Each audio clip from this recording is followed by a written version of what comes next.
Michael Jackson একটা গান গাইলে, ইংলিশে গান গাইতো, কোটি ডলার হাদিয়া পাইতো।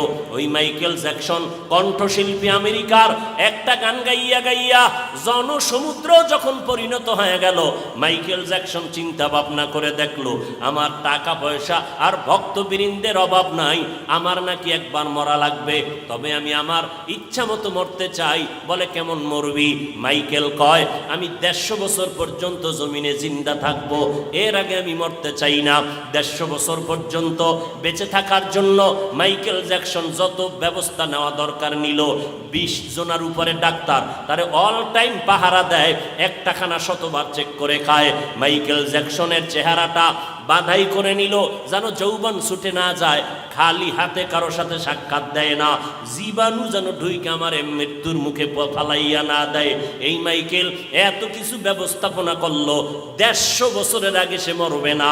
আল্লাহ কয় আমার সিদ্ধান্ত কেউ রদ করার ক্ষমতা নাই, আমি আল্লাহ সিদ্ধান্ত করে নিলাম।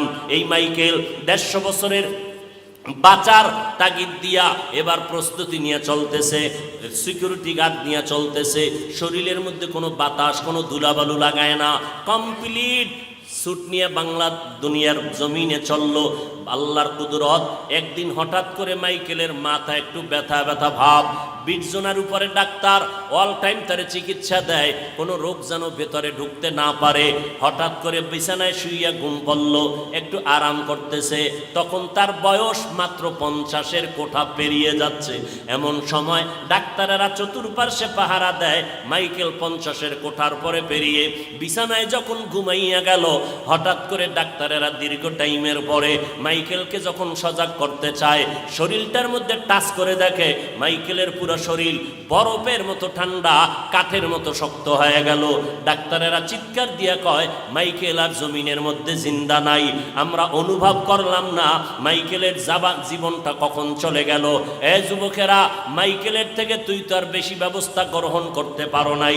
আল্লাহ যেই যৌবন দিছিল, যেই শক্তি দিছিল, মোবাইল চালাইয়া নিজে ইচ্ছা করিয়া সেই পার্টসগুলো নষ্ট করলি। তোর পায়ে 2টা হাত দিয়া বলছি বাবা, হাসিয়া হাসিয়া কথা উড়াইয়া দিস না, বালিশে মাথা লাগাই একটু চিন্তা কর।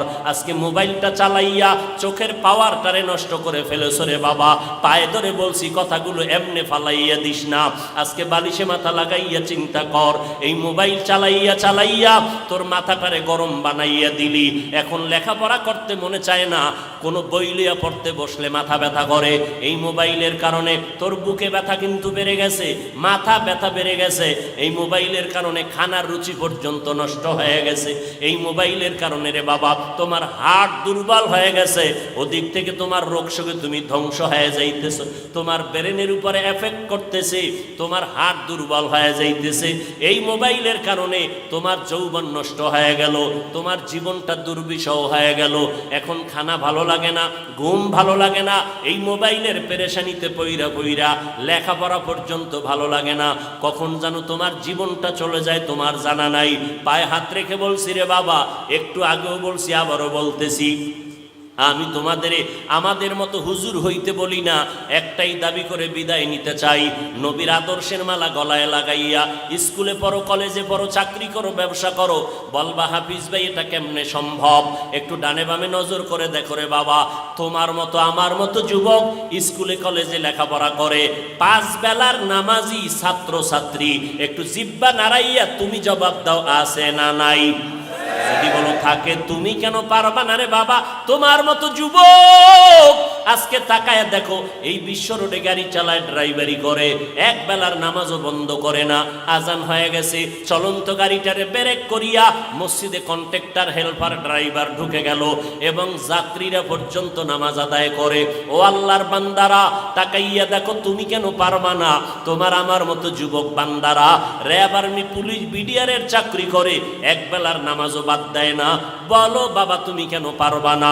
তোমার আমার মতো যুবক তাকায়া দেখতেছো, নদীর মধ্যে মাছ ধরে, জমিনের মধ্যে কৃষি কাজ করে, এক বেলার নামাজও বাদ দেয় না। বাবা, তুমি কেন পারবা না? এই আব্দুল্লাহপুর বলো, ঢাকার শহর বলো, তোমাদের এই জমিনের মধ্যে কত হাজার হাজার ব্যবসা করে টাকাওয়ালা, 1 টাকাও হারাম খায় না।